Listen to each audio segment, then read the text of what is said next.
Capítulo 1 de las tantas cosas que han pasado vinculadas a la guerra con Ucrania. Ataques de Ucrania, dicen los rusos que lograron derribar algunos drones. Uno de esos drones apareció intacto muy cerca de la capital rusa. Más en este reportaje. Rusia acusa a Ucrania de atacar con drones el puerto de Sebastopol, base principal de la flota rusa en el Mar Negro. Uno de los drones habría sido derribado por fuerzas antiaéreas. El otro ha estallado sin causar daños. Ucrania golpea con frecuencia esta ciudad de la península de Crimea, anexionada por Rusia hace una década. En ocasiones lo hace con armamento suministrado por países occidentales. Kiev apremia a sus socios europeos. Quiere más armas y munición para su contraofensiva, que comenzará cuando no quede ni un soldado ucraniano en Bakhmut, apunta el jefe del grupo Wagner. Sus mercenarios y fuerzas rusas se emplean a fondo para tomar cada rincón de la ciudad que abre a Moscú la puerta de los territorios del Donbass que todavía no controla. Para Kiev, cada minuto de resistencia es tiempo ganado a la expansión del enemigo. Estos soldados ucranianos se preparan para romper las defensas enemigas con material obsoleto. Tanques de hace medio siglo, que doblan la edad de sus combatientes, como recuerda Yegor. Saben que la orden de ataque puede llegar en breve. De ahí al campo diplomático, o en todo caso de falta de diplomacia. Y en este reportaje, algunas de las cosas que han pasado en el correr de estas últimas jornadas, cuando a un diplomático chino se le ocurrió decir cosas que ofendieron a muchos países del área de la OTAN. Pekín se vio obligada a dar explicaciones tras las declaraciones del embajador chino en Francia sobre la soberanía de los países de la antigua Unión Soviética. El escándalo estalló a raíz de una entrevista con el embajador Liu Sha, en donde cuestionó el estatus de los estados que declararon su independencia durante el colapso de la URSS. China aclaró que respeta la soberanía y la integridad de todos los estados miembros de la ONU.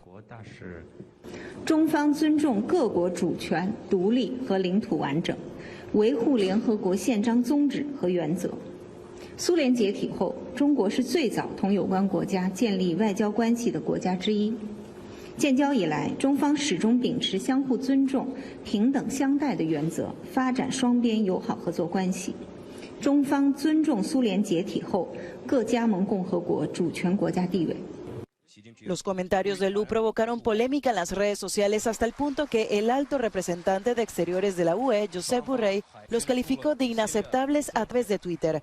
Un día más tarde, el presidente francés Emmanuel Macron se unió a la condena. Este lunes, los ministros de Exteriores de la UE se reunieron en Luxemburgo y abordaron la polémica para reevaluar su estrategia hacia China. Le digo bienvenido a Eric de la Fuente, profesor de Relaciones Internacionales de la Universidad Internacional de Florida y experto en lo que es en particular esta área del mundo donde las polémicas están en la orden del día. Caballero, gracias por acompañarme. Muy buenas noches, Pedro. Gracias por la invitación. Hay para entretenerse, pero para arrancar por el lado diplomático, todas estas explicaciones que está dando el gobierno chino es porque, para decirlo de forma poco diplomática, está claro que metió la pata hasta más arriba de la rodilla el embajador chino en Francia. Bueno, básicamente este embajador, que es conocido dentro de la diplomacia china como ser uno de los más agresivos, ¿no? en términos de lo que es el nacionalismo chino y también la posición más agresiva de China, pero sí dijo algo que básicamente no se traduce, como estaban diciendo en el reportaje, no reconoce la soberanía de los países, diciendo que no tenían ningún tipo de bajo la ley internacional que pudieran existir. Obviamente, ya viste que la Cancillería rectificó. Dicho eso, estas cosas algunas veces pasan por un error, es decir, pero otras veces pasan, pero gran parte pasan porque alguien ha conversado de esto, ¿no? Este no es un embajador que tiene poca experiencia, este es un embajador con mucha experiencia, es un embajador en Europa, esto está hablando en la televisión francesa, y puede ser en gran parte que eso ha sido conversaciones de cómo van a ser o cómo que hayan sido discutidos entre ellos, y se les puede ser. A otros puede también algunas veces los países dejan caer este tipo de mensajes después van a rectificar. Pero en fin, fue un error del embajador, un error grave, especialmente si tomamos esto, que esto viene justo después de la visita, por ejemplo, del presidente Macron a China, diciendo que Francia apoya a Ucrania, etcétera, pero no va a estar ahí de aliado a Estados Unidos en todo, que las relaciones con China es diferente, etcétera. Y el embajador chino, hablando en la televisión francesa, contradice totalmente la posición francesa y de la Unión Europea en Ucrania. Entonces te dice lo difícil que está esto, ¿no? Y dice con eso el embajador chino algo muy parecido a algunas de las justificaciones, entre comillas, que mencionó Vladimir Putin cuando comenzó la invasión a Ucrania. No solo eso, esta es la premisa de Vladimir Putin, no es una de las declaraciones. La premisa, el fondo de todo esto, no es Crimea, no es el Donbass, no es una área, no es la otra. Es que para Vladimir Putin, estas ex repúblicas soviéticas fue un error histórico que se hayan desprendido de la Unión Soviética. La gente dice, no, pues para él la caída de la Unión Soviética, que dijo fue el peor error histórico, el peor daño histórico en el siglo XX, no es porque Vladimir Putin es comunista, porque cayó el comunismo, sino porque Rusia, la Unión Soviética, perdió en su visión muchas de estas repúblicas, que muchas eran independientes antes, muchas fueron anexadas ilegalmente en su momento al imperio, cuando el imperio expandió. Entonces, esta es la primicia de Putin, que esto fue un error histórico, que estas repúblicas independientes hoy, que formaban parte de la Unión, ¿no? Porque la Unión Soviética era una unión, ¿no? Que incluía que la independencia no debe existir, y por eso él invade la que él considera la primordial, o anexa básicamente a Bielorrusia, que la ha anexado de forma calladita, ¿no?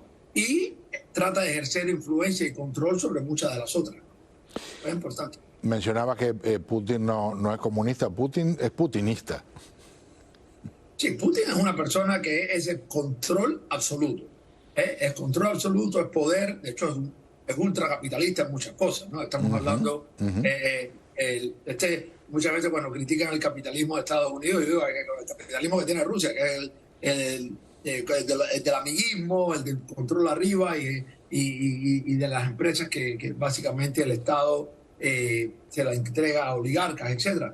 Lo de él es que la caída de la Unión Soviética representó la pérdida de poder, de prestigio, de la grandeza que él veía como este imperio, ¿no? El imperio que primero el imperio ruso y después de la Unión Soviética, y por eso es el gran error. Y tiene que ver justo que él no considera que no solo Ucrania, pero Lituania, la Letonia, obviamente, bueno, todas las repúblicas soviéticas que son parte, lo que fue en parte de la Unión Soviética, que considera que debe estar por lo menos bajo el eje y el control de Rusia, ¿no? Hablando de cosas militares y de su significado, por supuesto cuando Ucrania hundió el buque insignia de la flota del Mar Negro de Rusia, el impacto fue descomunal. Yo siento que un pequeño dron a 19 kilómetros del centro de Moscú, aunque no haya siquiera explotado, aunque no haya hecho ningún daño material, me parece que tiene un impacto psicológico muy importante. ¿Qué piensa? Yo creo que se ha demostrado que Ucrania ha tenido la capacidad de llevar a cabo ataques en territorio ruso. Y no solo me refiero a Belgorod, que está en la frontera, pero si no, hubo ataques importantes en el aeropuerto principal de Ryazán, que es como el centro militar, donde están los paracaidistas, la escuela de paracaidistas, que estaba 1 hora y media en carro. Yo he manejado de Moscú a Ryazán, por ejemplo.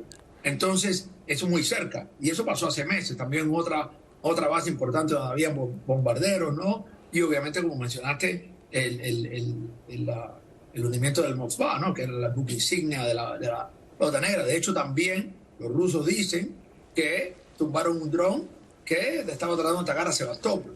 No, Sebastopol no es simplemente un puerto. Esto sí es el puerto principal ruso en el Mar Negro. Es donde está la Marina Negra, y eso está ya más abajo, ¿no? No es, que sería, esto es el punto principal de todo Crimea.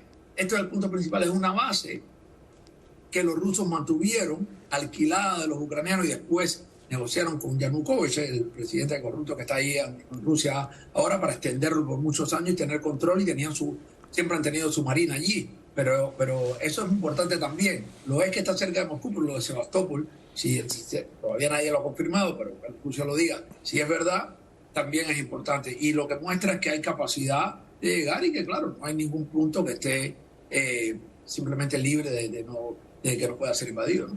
Señor, como siempre, mi respeto y mi agradecimiento, y estoy seguro que el de todos nuestros televidentes. Muchas gracias, Pedro. Es un gusto estar contigo y con los televidentes. Muy amable. Allí está Eric de la Fuente, profesor de Relaciones Internacionales de la Universidad Internacional de Florida. Vamos a una pausa. Al regresar, vamos a hablar con un experto en temas de mercadeo, de branding, como se llama a establecer una marca, ya sea de una empresa o de una persona, y de todos los líos que han ocurrido en las últimas horas con una empresa gigantesca declarándose en bancarrota, esa Bed Bath & Beyond, porque han cambiado las costumbres. Cada vez menos gente va a las tiendas a comprar.